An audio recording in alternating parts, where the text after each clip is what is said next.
Hello guys, in this video I'm going to show you how to blur a picture in Adobe Photoshop. The first thing you need to do is enter the app. Once you are done with that and you are in the home page, you can just press on a picture, press on adjustments down below and press on blur. And you can just manage the blur here.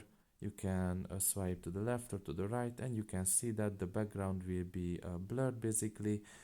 Now you can also make it smaller, a smaller radius, which is not going to be blurred, and the rest of the picture will be blurred basically.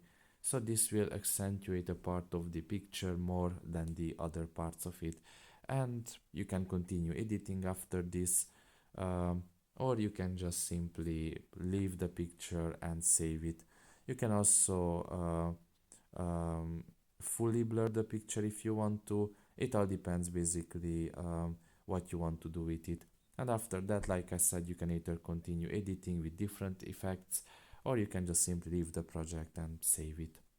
So that's pretty much it really. I hope this video was helpful to you. Thank you for listening and see you next time. Bye bye.